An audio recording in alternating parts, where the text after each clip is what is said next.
أعوذ بالله من الشيطان الرجيم بسم الله الرحمن الرحيم. அஸ்ஸலாமு அலைக்கும் வரஹ்மத்துல்லாஹி தஆலா பரகாத்துஹு.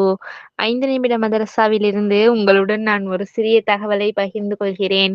ஆரம்பமாக இஸ்லாமிய வரலாறு. ஹம்ஸா ரலியல்லாஹு அவர்களின் மனைவியும் மகளும். ஹம்ஸா ரலியல்லாஹு அவர்களின் மனைவி பெயர் சல்மா பின்த் அமீஸ் என்பதாகும்.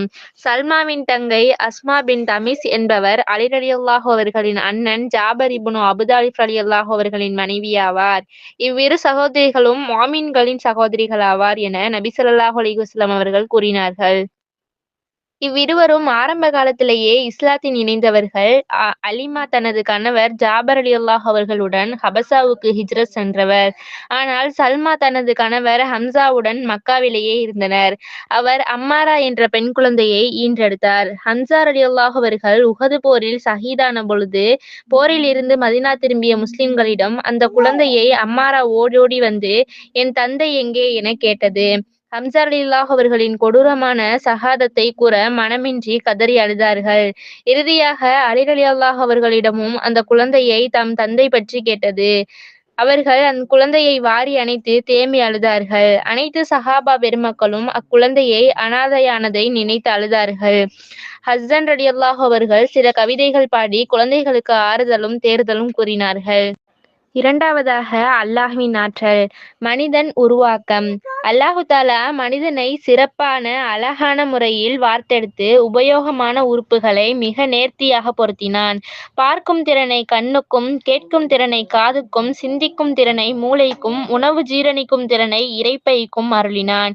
இவை யாவும் அல்லாஹ்வின் ஆற்றலுக்கான பெரும் அத்தாட்சிகளாகும். மூணாவதாக ஒரு ஃபர்லை பற்றி. குர்ஆனை ஈமான் கொள்ளுதல்.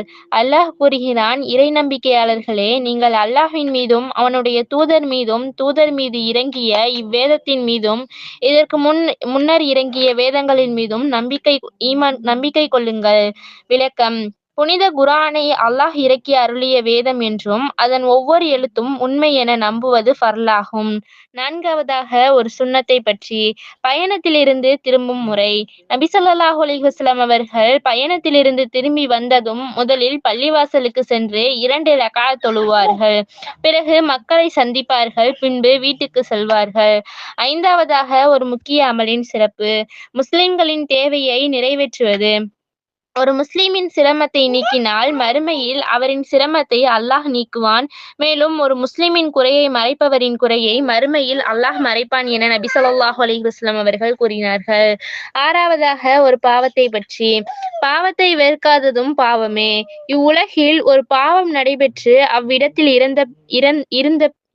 இருந்த பிறர் அதை வெறுத்தால் அவர்களுக்கு அந்த பாவத்தில் எந்த பங்குமில்லை. ஆனால் அவ்விடத்தில் இல்லாத போதும் அந்த பாவத்தால் மகிழ்ச்சி அடைபவர்கள் அதை செய்பவர்கள் போலாவார் என நபி ஸல்லல்லாஹு அலைஹி வஸல்லம் அவர்கள் கூறினார்கள்.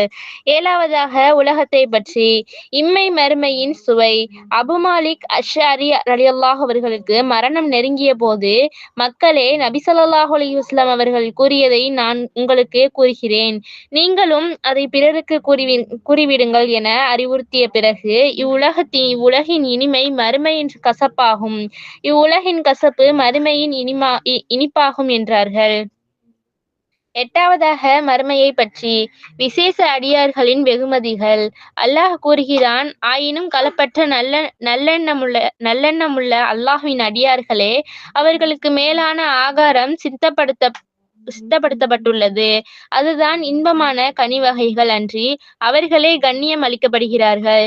இன்பம் அளிக்கும் சுவர்க்கங்களில் ஒருவரையொருவர் முன்னோக்கியவாறு கட்டில்கள் மீது அமர்ந்திருப்பார்கள். தெளிவான பானம் நிறைந்த குவளைகளை அவர்கள் சுற்றி கொண்டு வரப்படும். அது மிக்க வெண்மையானதாகவும் அருந்துவோருக்கு மதுரமானதாகவும் இருக்கும். அதில் மயக்கமும் இராது. அதனால் அவர்கள் போதையுறவும் மாட்டார்கள். ஒன்பதாவதாக நபி வழி மருத்துவம். சோற்று கற்றாழை மற்றும் கடுகின் பலன்கள். கசப்பான 2 பொருட்கள் உள்ளன. அவற்றில் ஏராளமான நிவாரணம் உண்டு. அவை சோற்றுக்கற்றாழை மற்றும் கடுகு என நபி ஸல்லல்லாஹு அலைஹி வஸல்லம் அவர்கள் கூறினார்கள். விளக்கம்: சோற்றுக்கற்றாழையை முகத்தில் தடவுவதால் முகம் மெருகேறும், சருமத்தின் வறட்சியை போக்கும். தலையில் தடவுவதால் முடி அடர்த்தியாக வளர்கிறது. தீப்புண் மற்றும் வெற்றுக்காயங்களுக்கு இடுவதால் தழும்பு மறைகிறது. இதை உபயோகிப்பதால் சர்க்கரை நோய் நீங்குகிறது. மேலும் கடுகு எண்ணெய் மூளைக்கு வலுவளிக்கிறது. அதை உடம்பில் தேய்ப்பதால் சுறுசுறுப்பு உண்டாகிறது. 10வதாக குர்ஆனின் அறிவுரை: அல்லாஹ் ரசூலுக்கு கட்டுப்படுங்கள். அல்லாஹ் கூறுகிறான்: இறை நம்பிக்கையாளர்களே, அல்லாஹுக்கும் அவன் தூதருக்கும் வழிபடுங்கள். இன்னும் ஷரியத்தின்படி நடக்கின்ற அதிகாரமுடையவர்களுக்கும் கட்டுப்படுங்கள். அஸ்ஸலாமு அலைக்கும் வரஹ்மத்துல்லாஹி தஆலா பரகாத்துஹு.